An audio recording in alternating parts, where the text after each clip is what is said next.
நிறைய பாவம் செஞ்ச 3 நண்பர்கள் நரகத்துக்கு போனாங்களாம். யமதர்மராஜா முதல் மனுஷனுக்கு பிறந்ததிலிருந்து குளிக்கவே குளிக்காத ரொம்ப கோரமான முகம் கொண்ட பெண் தான் இனிமே இந்த நரகத்துல உனக்கு மனைவி அப்படின்னு தண்டனையை கொடுத்தாராம். ரெண்டாவது மனுஷனுக்கு பல்லே விளக்காம அரக்கி மாதிரி இருக்கிற பெண் தான் இனிமே இந்த நரகத்துல உனக்கு மனைவி அப்படின்னு தண்டனையே கொடுத்தாராம். ஆனா மூணாவது மனுஷனுக்கு இருக்கிறதுல ரொம்ப அழகான பெண் தான் இனிமே இந்த நரகத்துல உனக்கு மனைவி அப்படின்னு தண்டனையே கொடுத்தாராம். மூணாவது மனுஷன் ரொம்ப சந்தோஷமா இருந்தானா. முதல் மனுஷனுக்கும் ரெண்டாவது மனுஷனுக்கும் கோபம் அதிகமா வந்துச்சான். அந்த 2 பேரும் யமதர்ம ராஜா கிட்ட கேட்டாங்களா, அவனும் பாவம் தானே பண்ணிட்டு வந்தான், அப்புறம் ஏன் அவனுக்கு மட்டும் அழகான பொண்ணு அப்படின்னு. அதுக்கு யமதர்ம ராஜா சொன்னாரா, தண்டனை அவனுக்கு இல்ல அந்த பொண்ணுக்கு அப்படின்னு.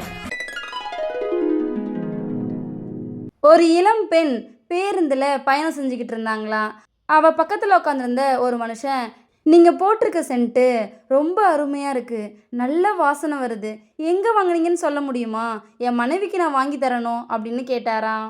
அதுக்கு அந்த இளம் பெண், தயவு செஞ்சு இந்த சென்ட்டை மட்டும் உங்க மனைவிக்கு வாங்கி தராதீங்க அப்படின்னு சொன்னாங்களாம். அதுக்கு அந்த மனுஷன், ஏன் அப்படின்னு கேட்டானா. அதுக்கு அந்த இளம் பெண், அந்த சென்ட்டை போட்டுக்கிட்டு உங்கள் மனைவி வெளியில் வந்தா கண்ட கண்ட எருமெல்லாம் வீணாக பேச வரும் அப்படின்னு சொன்னாங்களாம். இதோட இந்த கதை முடிஞ்சிருச்சு. ஒரு குடிகாரன் கீழே குனிஞ்சு எதையோ தேடிக்கிட்டு இருந்தானா. அந்த வழியா போன ஒரு மனுஷன், நீங்க என்ன தேடிக்கிட்டு இருக்கீங்க அப்படின்னு கேட்டானா.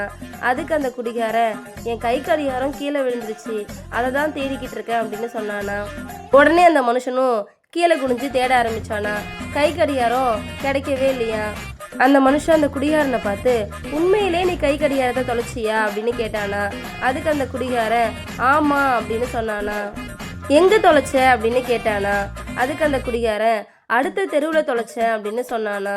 உடனே இந்த மனுஷன், அதையே இங்கே தேடிக்கிட்டு இருக்க அப்படின்னு கேட்டானா. அதுக்கு அந்த குடிகாரன், அந்த தெருவில் லைட்டும் இல்லை வெளிச்சமும் இல்லை, அதனால தான் இங்கே தேடுறேன் அப்படின்னு சொன்னானா. இதோட இந்த கதை முடிஞ்சிச்சு. ஒரு நாள் ஒரு கணவர் மதிய சாப்பாட்டை விட வெண்டைக்காய் பொரியல் அதிகமாக இருக்கிறத பார்த்துட்டு அவங்க மனைவி கிட்ட, என்னம்மா இது இவ்வளோ பொரியல் வச்சிருக்க அப்படின்னு கேட்டாராம். அதுக்கு அவருடைய மனைவி, வெண்டைக்காய் அதிகமாக சாப்பிட்டா மூளை வளரும்னு சொல்லுவாங்களே, கேள்விப்பட்டிருக்கீங்களா அப்படின்னு கேட்டாங்களாம். அதுக்கு அந்த கணவர், ஓ புரிஞ்சிருச்சு, உன்னுடைய வீட்டுக்காரனை ஒரு மிகப்பெரிய ஜீனியஸ் ஆக்கி இந்த உலகத்துக்கு காட்ட போற, கரெக்டா அப்படின்னு கேட்டாராம். அதுக்கு அந்த மனைவி, சே வெண்டைக்காய் அதிகமாக சாப்பிட்டா மூளை வளரும்னு சொல்கிறாங்கல்ல, அது பொய்ன்னு இந்த உலகத்துக்கு நிரூபிக்க போகிறேன் அப்படின்னு சொன்னாங்களாம். ஒரு பிரபலமான பேச்சாளர் ஒரு முறை ஒரு கூட்டத்தில் பேசும்போது, என் வாழ்க்கையில் மிக சிறந்த நாட்களாக நான் கருதுறது என்னன்னா, நான் இன்னொரு மனைவியோட கழித்த நாட்கள் தான் அப்படின்னு சொன்னாரா.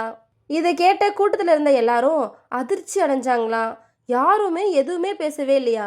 உடனே பேச்சாளர், அந்த இன்னொருத்தருடைய மனைவி யாருன்னா என்னுடைய அம்மா தான் அப்படின்னு சொன்னாரா. இதை கேட்ட கூட்டத்தில் இருந்த எல்லாரும் சத்தமாக சிரிச்சுட்டு கை தட்டினாங்களாம். இந்த கூட்டத்தில் இருந்த ஒரு மனுஷன், நம்மளும் நம்ம மனைவி கிட்ட இதை சொல்லி சிரிக்க வைக்கலாம் அப்படின்னு நினைச்சாரா. வீட்டுக்கு போனதுக்கப்புறம் இரவு உணவு சாப்பிட்டுட்டு தன் மனைவியை பார்த்து, என் வாழ்க்கையில் மிக சிறந்த நாட்களாக நான் கருதுறது நான் இன்னொருத்தருடைய மனைவியோட கழித்த நாட்கள் தான் அப்படின்னு சொல்லிட்டு அடுத்த வாக்கியத்தை சொல்றதுக்கு முன்னாடியே ஏதோ ஒரு மயக்க நிலைக்கு அவர் போயிட்டாரா. கண்ணை முடிச்சு பார்க்கும்போது அவரோட மனைவி உருட்டுக்கட்டையால் அடித்த காயத்தோட ஹாஸ்பிட்டலில் இருந்தாரா. இதோட இந்த கதை முடிஞ்சிருச்சு.